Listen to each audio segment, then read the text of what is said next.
दुनिया का कोई भी वाक्य अगर आपको बनाना हो तो मैं आपको बताने वाली हूं आज ट्रिक। ये ट्रिक जो है ना, ये कहने को ट्रिक है पर बहुत टेक्निकल है, क्योंकि आपको मैं वो सारी चीजें बताने वाली हूं जिसका इस्तेमाल सही तरीके से करके आप वाक्य बहुत आसानी से बना सकते हैं। इसके लिए आपको चाहिए बस 3 चीजें, क्योंकि दुनिया का कोई भी वाक्य आप बना ले, बस 3 चीजों का ही खेल होता है। और ये खेल अगर समझ आ गया और प्लेयर्स इसके आपने इससे दोस्ती कर ली तो भाई गेम जो है वो आपकी है। फिर गेम कौन सी वाली भाई?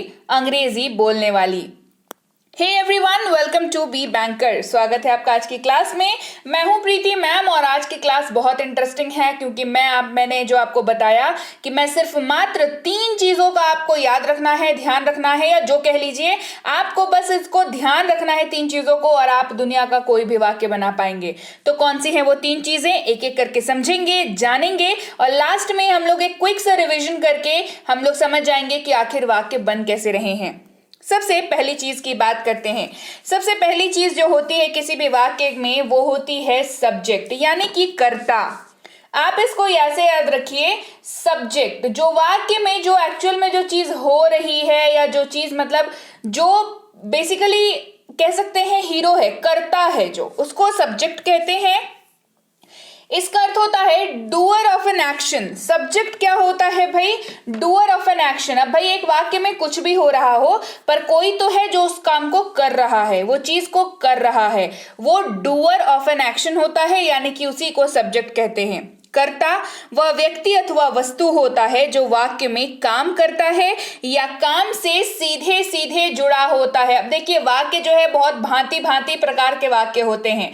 जरूरी नहीं है हर वाक्य में कोई कुछ कर रहा हो, राइट? जरूरी नहीं है कि वाक्य में कोई कुछ कर रहा हो। इनडायरेक्टली भी कई बार जो है वाक्य हम लोग ऐसे ऐसे बोलते हैं जिसमें कर्ता जो है वो जुड़ा हुआ आपको दिखे, वाक्य से सीधे सीधे जुड़ा हुआ आपको दिखेगा, तो उसको कहते हैं कर्ता। अंग्रेजी में कहते हैं subject, which is very very important. ये पहली चीज है जो आपको ध्यान रखनी है।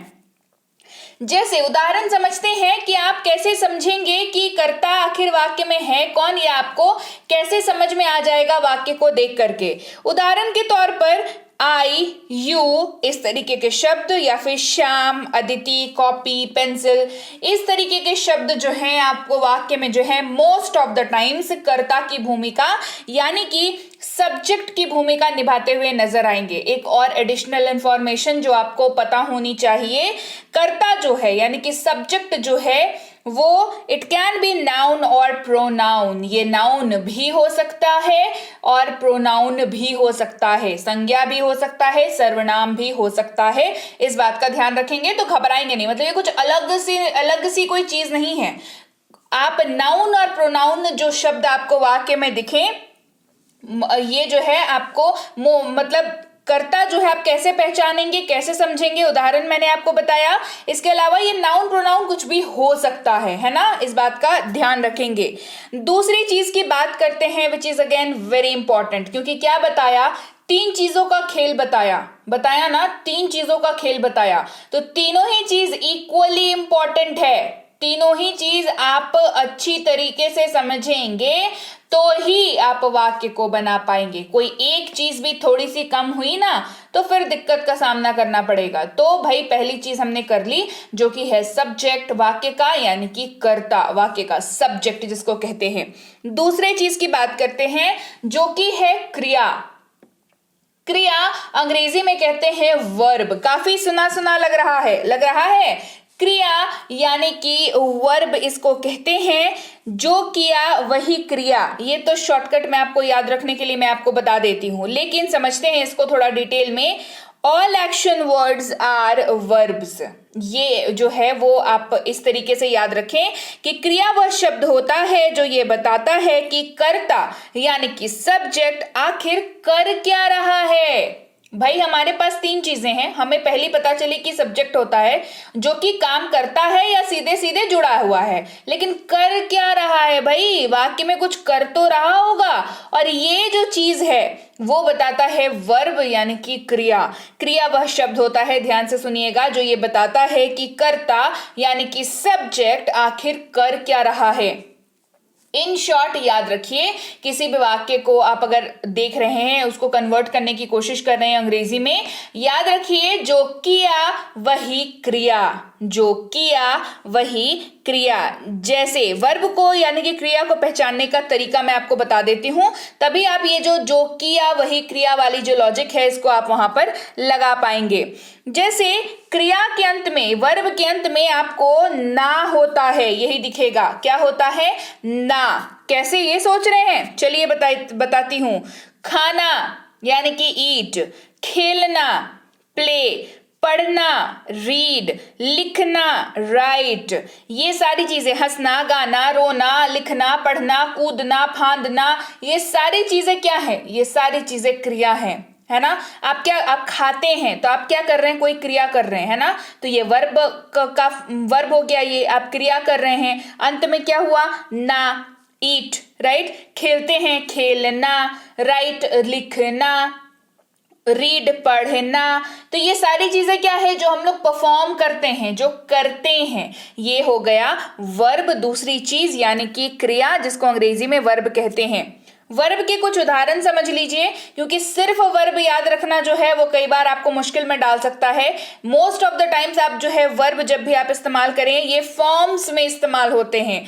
जैसे मैं आपको क्लासेस कराती हूँ, बताती हूँ ना, V1 V2 V3 ऐसे करके बताती हूँ, तो वो होता है वर्ब 1, वर्ब का पहला रूप, वर्ब 2 वर्ब का दूसरा रूप, V3 वर्ब का तीसरा रूप, V4 वर्ब का चौथा रूप और V5 वर्ब का पांचवा रूप। सबसे पहले समझते हैं एग्जाम्पल। ईट यानी कि खाना, ये V1 है, इसका V2 क्या हो जाएगा? खाया यानी कि एट। V3 खा चुका है यानी कि ईटन। V4 खा रहा है यानी कि ईटिंग। फिर है ईट्स यानी कि खाना। ये सब्जेक्ट के ऊपर ये डिपेंड करता है कि V5 आपको कब लगाना है, वो एक अलग टॉपिक है, उसके ऊपर क्लास में कभी आपको कराऊंगी। अच्छा, गो यानी कि जाना, वेंट यानी कि गया, गॉन V3 है, जा चुका है, गोइंग V4 जा रहा है, गोज यानी कि जाना। तो ये है क्या हमारे पास? ये है क्रिया, और क्रिया के फॉर्म से हमारे पास V1 V2 V3 V4 इस तरीके से हमारे पास फॉर्म से हैं। ये हो गई दूसरी चीज। अब बात करते हैं तीसरी चीज की, तभी तो कंप्लीट होगी ट्रिक, है ना। 3 चीज बताई थी ना, 3 चीजों का खेल बताया था। 2 चीजें कर ली, क्या कर लिया? सब्जेक्ट समझ लिया, सब्जेक्ट कौन होता है, क्या होता है, कैसा दिख सकता है, तो ये पहला चीज समझ लिया। दूसरा होता है वर्ब यानी कि क्रिया, कौन से होते हैं, कितना फॉर्म होता है, कैसे इस्तेमाल होते हैं, सब कुछ समझ लिया। तीसरी चीज के बारे में बात करते हैं, जो कि है ऑब्जेक्ट यानी कि विषय वस्तु। ऑब्जेक्ट माने विषय वस्तु। क्या होता है ये चीज? समझिए, ये आपको जो लड़का दिख रहा है, ये क्या करने की कोशिश कर रहा है? ये फुटबॉल खेलने की कोशिश कर रहा है। फुटबॉल के जरिए क्या कर रहा है? फुटबॉल को किक मार रहा है ना। फुटबॉल को क्या मार रहा है? किक मार रहा है, लात मार रहा है फुटबॉल को, ताकि फुटबॉल गोल कर ले जा करके। आ रही है इमेज समझ में? इसी इमेज के जरिए समझेंगे कि विषय वस्तु यानी कि ऑब्जेक्ट जो है वो क्या होता है, कैसे होता है, वाक्य में उसका क्या रोल होता है।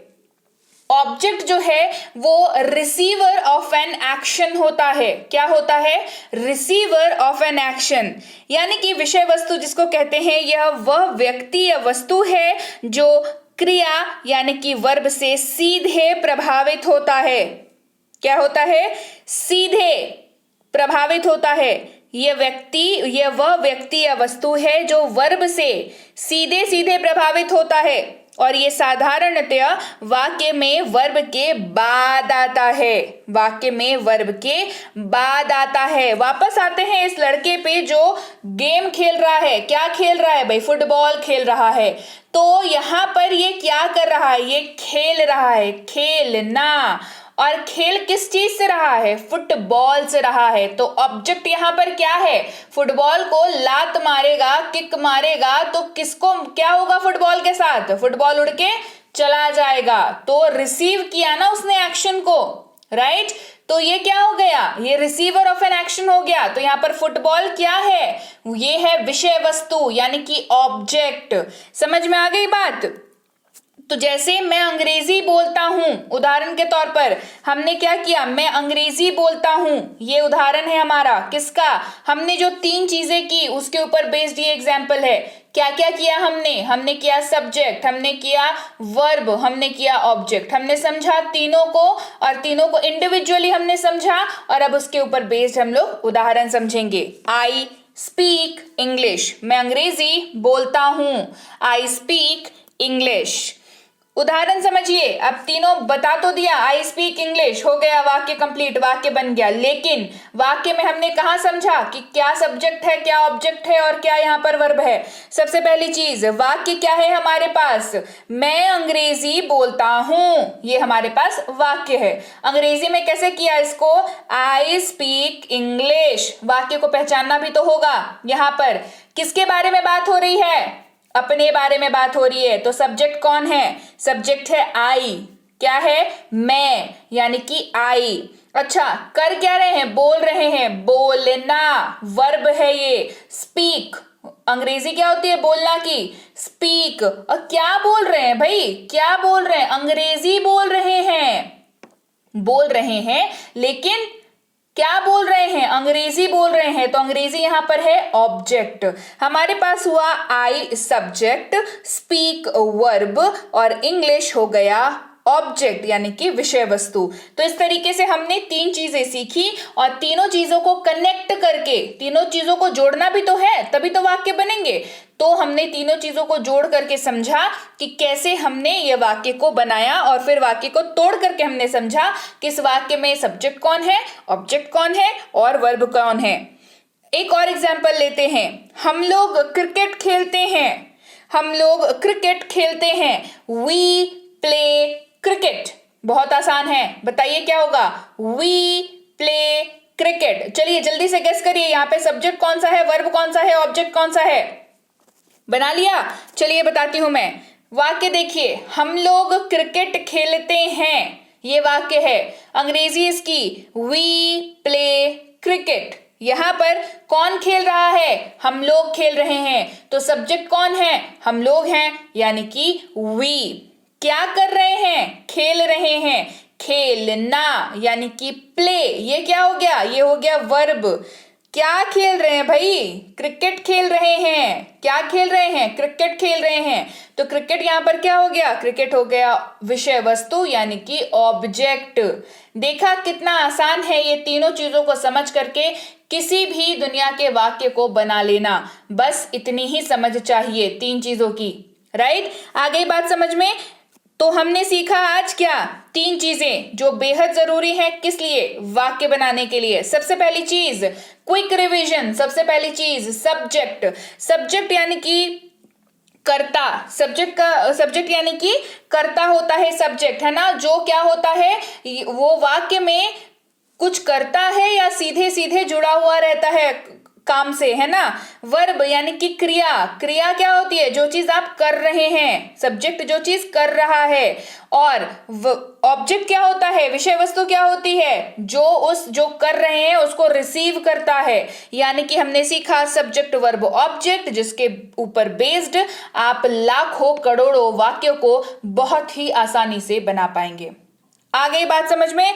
तो चलिए भाई, ये थी आज की क्लास, उम्मीद है क्लास समझ आ गई, बहुत बढ़िया क्लास थी, समझ आ गई ना। एक और बार क्लास को देख लीजिए, है ना, तो आपको और अच्छे से समझ में आ जाएगा कि आपको कैसे किस वाक्य में पहचानना है और कैसे वाक्यों को बनाना है।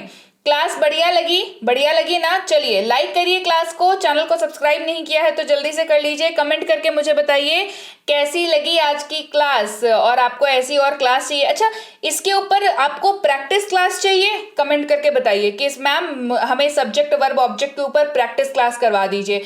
ढेरों वाक्यों पर बेस्ड प्रैक्टिस क्लास लेकर के आऊंगी, जितने ज्यादा कमेंट होंगे क्लास उतनी जल्दी आएगी। चलो लग जाओ कमेंट करने में कि भाई प्रैक्टिस कर लीजिए, वाक्य बनाने में आसानी हो जाएगी। समझ रहे हैं बात। चलिए, टेंस की ई बुक आ चुकी है। जिनको भी नहीं मिली है तो टेलीग्राम पर आएं और अपनी जो टेंस की ई बुक है उसको ले लें। इसके साथ ही बेसिक प्लस स्पोकन इंग्लिश की ई बुक और इसकी फ्री कोर्स जो है वो भी अगर कोई बच गए हैं लेने के लिए, क्योंकि लाखों लोग अभी तक इस कोर्स को सीख करके अंग्रेजी बोलना शुरू कर चुके हैं। नाउ इट्स योर टर्न, आपकी बारी है, तो आप जल्दी से टेलीग्राम पर आएं और इसको मंगवा लें अपने लिए। इसके साथ ही आप मिनी स्पोकन इंग्लिश कोर्स को जरूर कर लीजिएगा इसकी ई बुक के साथ, क्योंकि वो वाक्य बनाने में जो कठिनाइयां आपको आती है ना, इस कोर्स को करने के बाद यकीन मानिए नहीं आएंगी। टेलीग्राम पर कैसे आएंगे भाई? सर्च करेंगे बी बैंकर लिख करके, जहां पर हम लोग मिलेंगे बी बैंकर एजुकेशन सोल्यूशन के नाम से। सबसे पहला सर्च मिलेगा, 19,000 से ज्यादा सब्सक्राइबर्स मिलेंगे, वहीं जुड़ना है। एक काम करिए, इस लिंक के जरिए आ जाइए, नहीं तो इस नंबर के जरिए आ जाइए। दोनों ही केसेस में ऑफिशियल पेज पर आ जाएंगे और ज्वाइन बटन को क्लिक करेंगे, ज्वाइन कर सकते हैं हमारी तीनों किताबों के अपडेट्स जानने के लिए, साथ ही हमारी किसी भी पेड कोर्स को ज्वाइन करने के लिए, जैसे कि प्रीमियम स्पोकन इंग्लिश का कोर्स है, बेसिक इंग्लिश ग्रामर का कोर्स है, बेसिक इंग्लिश रीडिंग का कोर्स है। तीनों ही पेड कोर्स हैं जहां पर आपको रोज क्लासेस मिलती हैं, रोज क्लास के नोट्स मिलते हैं, होमवर्क मिलता है, डाउट क्लासेस मिलती हैं। पूरी कोर्स खत्म होने पर पूरी कोर्स की एक आपको ई बुक मिलती है। ये सारी चीजें आपको पेड कोर्स में अवेलेबल कराई जाती हैं। इसके अलावा फ्री कोर्सेज भी अवेलेबल हैं जो मैंने आपको ऑलरेडी बता रखी हैं। तो जल्दी से टेलीग्राम पर आइए और बात कर लीजिए। और टेलीग्राम पर जब भी मैसेज करें ये जरूर पूछ लें कि पेड कोर्सेज की जो बैच है वो अगली बैच इसकी कब शुरू हो रही है। याद रहेगी बात? तो चलिए आप जाइए टेलीग्राम पर और पूछ लीजिए क्या होगा नहीं होगा, कैसे आप एडमिशन ले सकते हैं। और मैं आपसे मिलती हूं आपकी अगली क्लास में। Till then, thank you so much for watching. Stay connected to be banker.